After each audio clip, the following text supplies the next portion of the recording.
Chapter 25. Matthew insists on puff sleeves. Matthew was having a bad 10 minutes of it. He had come into the kitchen in the twilight of a cold, grey December evening, and had sat down in a wood-box corner to take off his heavy boots, unconscious of the fact that Anne and a bevy of her schoolmates were having a practice of the Fairy Queen in the sitting room. Presently they came trooping through the hall and out into the kitchen, laughing and chattering gaily. They did not see Matthew, who shrank bashfully back into the shadows beyond the wood-box, with a boot in one hand and the boot-jack in the other, and he watched them shyly for the aforesaid 10 minutes as they put on caps and jackets and talked about the dialogue in the concert, and stood among them, bright-eyed and animated as they. But Matthew suddenly became conscious that there was something about her different from her mates, and what worried Matthew was that the difference impressed him as being something that should not exist. Anne had a brighter face, and a bigger, starrier eyes, and more delicate features than the other. Even shy, unobservant Matthew had learned to take note of these things. But the difference that disturbed him did not consist in any of these respects. He had recourse to his pipe that evening to help him study it out, much to Marilla's disgust. After 2 hours of smoking and hard reflection, Matthew arrived at a solution of his problem. Anne was not dressed like the other girls. The more Matthew thought about the matter, the more he was convinced that Anne never had been dressed like the other girls, never since she had come to Green Gables. Marilla kept her clothed in plain, dark dresses, all made after the same unvarying pattern. If Matthew knew there was such a thing as fashion in dress, it was as much as he did. But he was quite sure that Anne's sleeves did not look at all like the sleeves the other girls wore. He recalled the cluster of little girls he had seen around her that evening, all gay in waists of red and blue and pink and white, and he wondered why Marilla always kept her so plainly and soberly gowned. The very next evening, Matthew betook himself to Carmody to buy the dress, determined to get the worst over and have done with it. It would be, he felt assured, no trifling ordeal. There were some things Matthew could buy and prove himself no mean bargainer, but he knew he would be at the mercy of shopkeepers when it came to buying a girl's dress. After much cogitation, Matthew resolved to go to Samuel Lawson's store instead of William Blair's. To be sure, the Cuthberts always had gone to William Blair's. It was almost as much a matter of conscience with them as to attend the Presbyterian church and vote Conservative. But William Blair's 2 daughters frequently waited on customers there, and Matthew held them in absolute dread. He could contrive to deal with them when he knew exactly what he wanted and could point it out. But in such a matter as this, requiring explanation and consultation, Matthew felt that he must be sure of a man behind the counter. So he would go to Lawson's, where Samuel, or his son, would wait on him. Alas, Matthew did not know that Samuel, in the recent expansion of his business, had set up a lady clerk also. She was a niece of his wife's, and a very dashing young person indeed, with a huge, drooping pompadour, big, rolling brown eyes, and a most extensive and bewildering smile. She was dressed with exceeding smartness and wore several bangle bracelets that glittered and rattled and tinkled with every movement of her hands. Matthew was covered with confusion at finding her there at all, and those bangles completely wrecked his wits at one fell swoop. "What can I do for you this evening, Mr. Cuthbert?" Miss Lucilla Harris inquired, briskly and ingratiatingly, tapping the counter with both hands. "Have you any garden rakes?" stammered Matthew. Miss Harris looked somewhat surprised, as well she might, to hear a man inquiring for garden rakes in the middle of December. "I believe we have 1 or 2 left over," she said, "but they're downstairs in the lumber room. I'll go and see." During her absence, Matthew collected his scattered senses for another effort. When Miss Harris returned with the rake and cheerfully inquired, "Anything else tonight, Mr. Cuthbert?" Matthew took his courage in both hands and replied, "Well now, since you suggest it, I might as well take that as a look at by some hayseed." Miss Harris had heard Matthew Cuthbert called odd. She now concluded that he was entirely crazy. "We only keep hayseed in the spring," she explained loftily. "We've none on hand just now." "Oh, certainly, just as you say," stammered unhappy Matthew, seizing the rake and making for the door. At the threshold he recollected that he had not paid for it, and he turned miserably back. He turned miserably back. While Miss Harris was counting out his change, he rallied his powers for a final, desperate attempt. "Well now, if it isn't too much trouble, I might as well, that is, I like to look at some sugar." "White or brown?" queried Miss Harris patiently. "Oh, well now, brown," said Matthew feebly. "There's a barrel outfit over there," said Miss Harris, shaking her bangles at it. "It's the only kind we have." I'll take 20 pounds of it," said Matthew with beads of perspiration standing on his forehead. "Brown sugar!" exclaimed Marilla. "Whatever possessed you to get so much? You know I never use it except for the hired man's porridge or black fruit cake. Jerry's gone and I've made up my cake long ago. It's not good sugar either. It's coarse and dark. William Blair doesn't usually keep sugar like that." I thought it might come in handy sometime," said Matthew, making good his escape. When Matthew came to think the matter over, he decided that a woman was required to cope with the situation. Marilla was out of the question. Matthew felt sure she would throw cold water on his project at once. Remained only Mrs. Lynde, for no other woman in Avonlea would Matthew have dared to ask advice. To Mrs. Lynde he went accordingly, and that good lady promptly took the matter out of the harassed man's hands. "Pick out a dress for you to give Anne? To be sure I will. I'm going to comedy tomorrow, and I'll attend to it. Have you something particular in mind? No? Well, I'll just go by my own judgment then. I believe a nice rich brown would just suit Anne, and William Blair has some new Gloria in that's real pretty. Perhaps you'd like me to make it up for her, too, seeing that if Marilla was to make it, Anne would probably get wind of it before the time and spoil the surprise. Well, I'll do it. No, it isn't a mite of trouble. I like sewing. I'll make it to fit my niece, Jenny Gillis, for she and Anne are as like as two peas as far as figure goes." "Well, now, I'm much obliged," said Matthew, and I don't know, but I think they make the sleeves different nowadays to what they used to be. If it wouldn't be asking too much, I like them made in a new way." "Puffs? Of course, you needn't worry. I expect more about it, Matthew. I'll make it up in the very latest fashion," said Mrs. Lynde to herself, she added when Matthew had gone. "It'll be a real satisfaction to see that poor girl wearing something decent for once. The way Marilla dresses her is positively ridiculous, that's what, and I've ached to tell her so plainly a dozen times. Held my tongue, though, for I can see Marilla doesn't want advice, and she thinks she knows more about bringing children up than I do, for she's an old maid. But that's always the way. Folks that has brought up children know that there's no hard and fast method in the world that'll suit every child. But them as never have think it's all as plain as easy as rule of three. Just set your free terms down so fashion, and the sum'll work out correct. But flesh and blood doesn't come under the head of arithmetic, and that's where Marilla Cuthbert makes her mistake. And I suppose she's trying to cultivate a spirit of humility in Anne by dressing her as she does, but is more likely to cultivate envy and discontent. I'm sure the child must feel the difference between her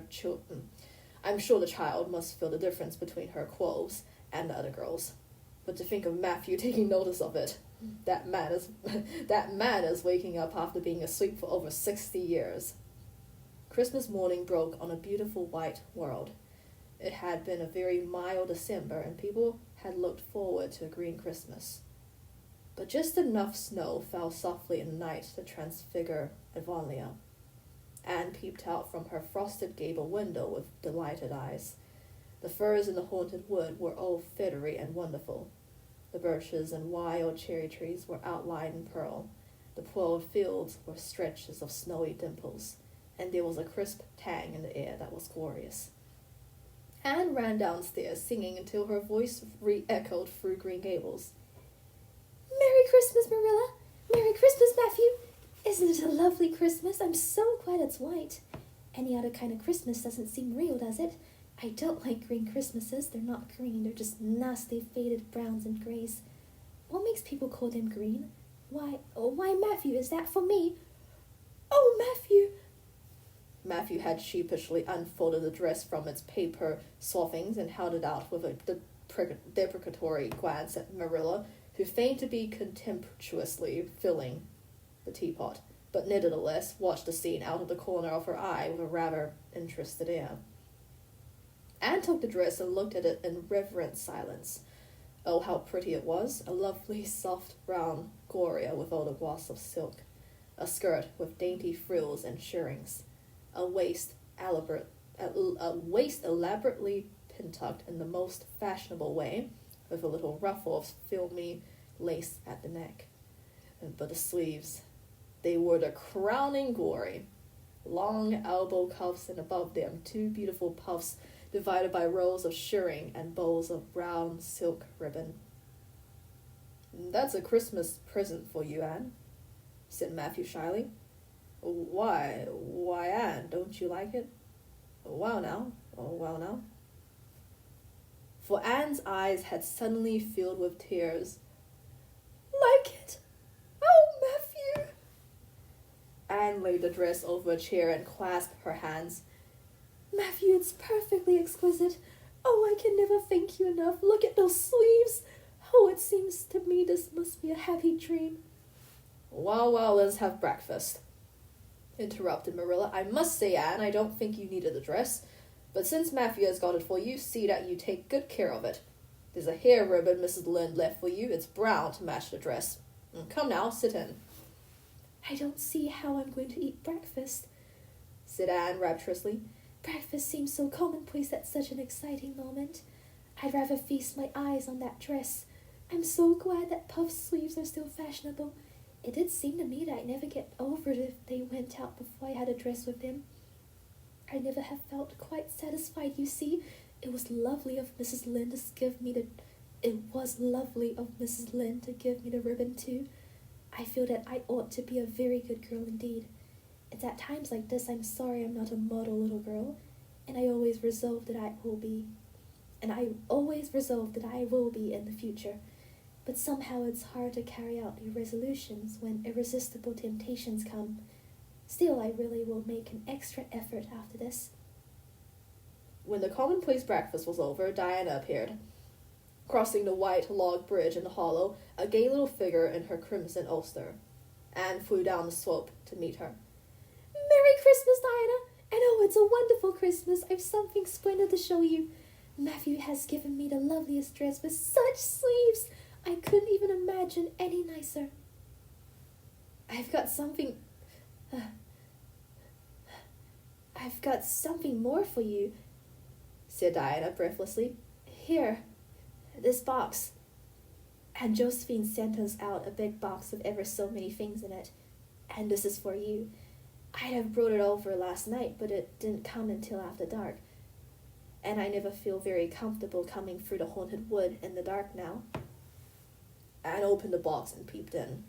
First a card with "For the Anne girl and Merry Christmas" written on it, and then a pair of the daintiest little kid slippers with beaded toes and satin bows and glistening buckles. "Oh," said Anne. "Diana, this is too much. I must be dreaming." "I call it providential," said Diana. "You won't have to borrow Ruby's slippers now, and that's a blessing, for they're 2 sizes too big for you, and it would be awful to hear a fairy shuffling. Josie Pye would be delighted.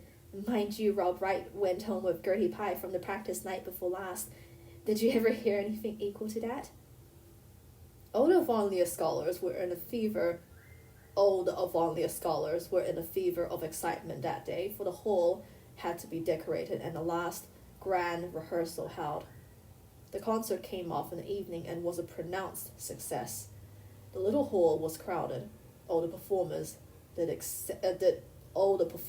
excellently well, but Anne was the bright particular star of the occasion, as even envy in the shape of Josie Pye dared not deny. "Oh, hasn't it been a brilliant evening?" sighed Anne, when it was all over and she and Diana were walking home together under a dark, starry sky. "Everything went off very well," said Diana practically. "I guess we must have made as much as $10. And mind you, Mr. Allen is going to send an account of it to the Charlottetown papers." "Oh, Diana, will we really see our names in print? It makes me thrill to think of it. Your solo was perfectly elegant, Diana. I felt prouder than you did when it was encored. I just said to myself, it is my dear bosom friend who is so honored." "Well, your recitations just brought down the house, Anne. That sad one was simply splendid." "Oh, I was so nervous, Diana. When Mr. Allen called out my name, I really cannot tell how I ever got up on that platform. I felt as if a million eyes were looking at me and through me, and for one dreadful moment I was sure I couldn't begin at all. Then I thought of my lovely puff sleeves and took courage. I knew that I must live up to those sleeves, Diana, so I started in, and my voice seemed to be coming from ever so far away. I just felt like a parrot. It's providential that I practiced those recitations so often up in the garret, or I never have been able to get through. Did I groan all right?" Yes, indeed, you groaned lovely,"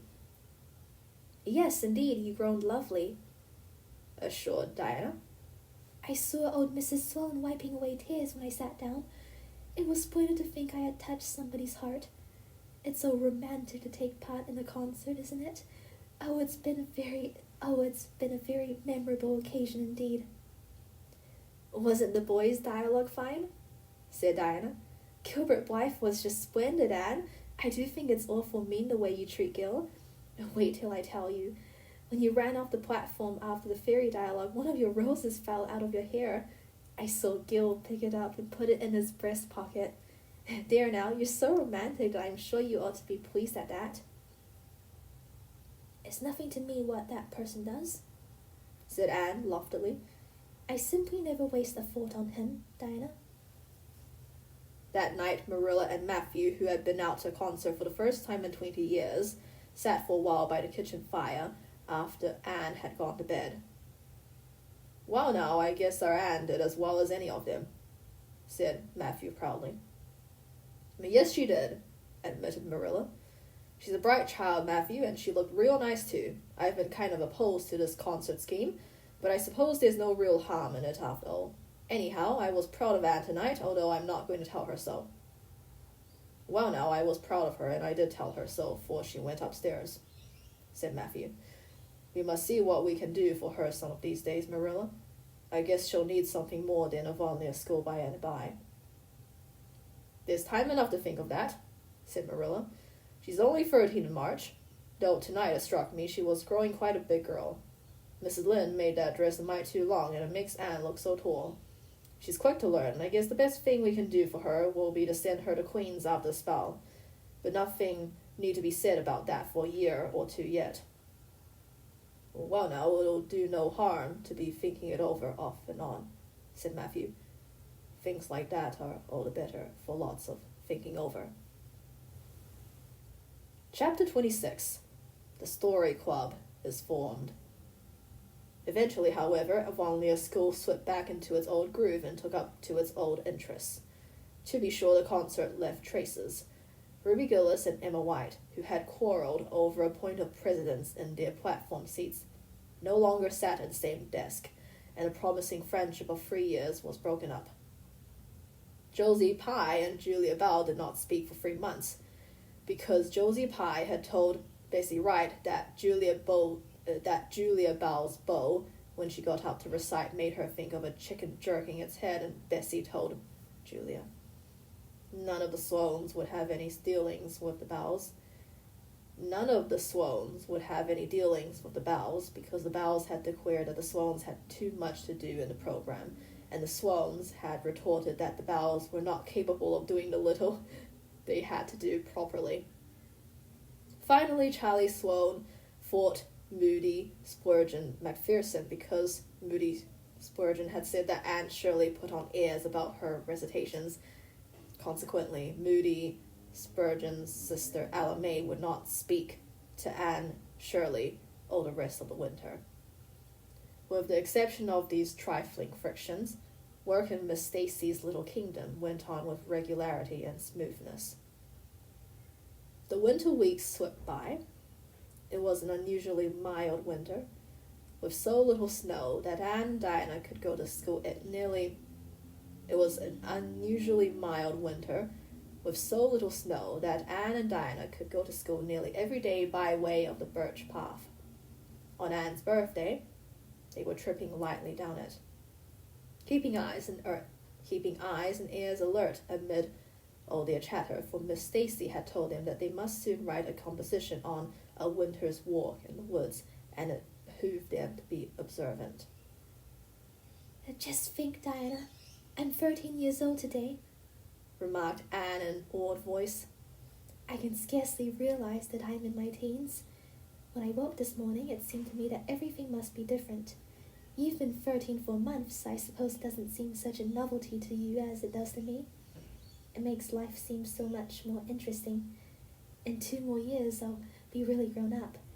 It's a great comfort to think that I'll be able to use big words then without being laughed at. It's a great comfort to think that I'll be able to use big words then without being laughed at. Ruby Gillis says she means to have a beau as soon as she's 15, said Diana. Ruby Gillis thinks of nothing but beaux, said Anne disdainfully. She's actually delighted when anyone writes her name up in a take notice for she pretends to be so mad. But I'm afraid that is an uncharitable speech. Mrs. Allen says we should never make uncharitable speeches, but they do slip out so often before you think, don't they? I simply can't talk about Josie Pye without making an uncharitable speech, so I never mentioned her at all. Oh, Diana, look, there's a rabbit. That's something to remember for our woods composition. I really think the woods are just as lovely in winter as in summer. They're so white and still, as if they were asleep and dreaming pretty dreams. Oh. The idea of Miss Stacy telling us to write a story out of our own heads. Why, it's easy as a wink, said Anne. It's easy for you because you have an imagination, retorted Diana. But what would you do if you had been born without one? I suppose you have your composition all done? Anne nodded, trying hard not to look virtuously complacent and failing miserably. I wrote it last Monday evening. It's called The Jealous Rival, or And If Not Divided. I read it to Marilla and she said it was stuff and nonsense. Then I read it to Matthew and he said it was fine. That is the kind of critic I like. It's a sad, sweet story. I just cried like a child while I was writing it. It's about 2 beautiful maidens called Cordelia Montmorency and Geraldine Seymour, who lived in the same village, and they were devoutly attached to each other. Cordelia was a regal brunette with a coronet of midnight hair and dustily flashing eyes. Geraldine was a queenly blonde with hair like spun gold and velvety purple eyes. I never saw anybody with purple eyes, said Diana dubiously. Neither did I. I just imagined them. I wanted something out of the common. Geraldine had an alabaster brow too. I found out what an alabaster brow is. That is one of the advantages of being 13. You know so much more than you did when you were only 12. Well, what became of Cordelia and Geraldine? Asked Diana, who was beginning to feel rather interested in their fate. They grew in beauty side by side until they were 16. Then Bertram DeVere came to their native village and fell in love with the fair Geraldine. He saved her life when her horse ran away with her in a carriage, and she fainted in his arms and carried her home 3 miles because you understand the carriage was all smashed up. I found it rather hard to imagine the proposal. I found it rather hard to imagine the proposal because I had no experience to go by. I asked Ruby Gillis if she knew anything about how men proposed, because I thought she'd likely be an authority on the subject, having so many sisters married. Ruby told me she was hid in the hall pantry when Malcolm Andrews proposed to her sister Susan. She said Malcolm told Susan that his dad had given him the farm in his own name, and then said, "What do you say, darling pet, if we get hitched this fall?" And Susan said, "Yes, no, I don't know, let me see." And there they were, engaged as quick as that. But I didn't think that sort of proposal was a very romantic one, so in the end I had to imagine it out as well, in the end I had to imagine it out as well as I could. I made it very flowery and poetical, and Bertram went on his knees, although Ruby Gillis says it isn't done nowadays. Geraldine accepted him in a speech a page long. I can tell you I took a lot of trouble with that speech. I rewrote it 5 times, and I look upon it as my masterpiece. Bertram gave her a diamond ring and a ruby necklace and told her they would go to Europe for a wedding tour, for he was immensely wealthy. But then, alas, shadows began to darken over their path. Cordelia was secretly in love with Bertram herself, and when Geraldine told her about the engagement, she was simply furious, especially when she saw the necklace and the diamond ring. All her affection for Geraldine turned to bitter hate, and she vowed that she should never marry Bertram, but she pretended to be Geraldine's friend the same as ever. One evening they were standing on the bridge over a rushing turbulent stream, and Cordelia, thinking they were alone, pushed Geraldine over the brink with a wild mocking "ha ha ha," but Bertram saw it all, and he at once plunged into the current, exclaiming, "I will save thee, my peerless Geraldine." But alas, he had forgotten he couldn't swim, and they were both drowned, clasped in each other's arms. Their bodies were washed ashore soon afterwards. They were buried in the one grave, and their funeral was most imposing, Diana. It's so much more romantic to end the story up with a funeral than a wedding. As for Cordelia, she went insane with remorse and was shut up in a lunatic asylum. I thought that was a poetical retribution for her crime. "How perfectly lovely," sighed Diana, who belonged to Matthew's school of critics. "I don't see how you can make up such thrilling things out of your own head, Anne. I wish my imagination was as good as yours." It would be if you'd only cultivated it. Said Anne cheeringly. "I've just thought of a plan, Diana. Let you and me have a story club all our own and write stories for practice. I'll help you along until you can do it by yourself. You ought to cultivate your imagination, you know. Miss Stacy says so. Only we must take the right way. I told her about the haunted wood, but she said we went the wrong way about it and that." This was how the story club came into existence.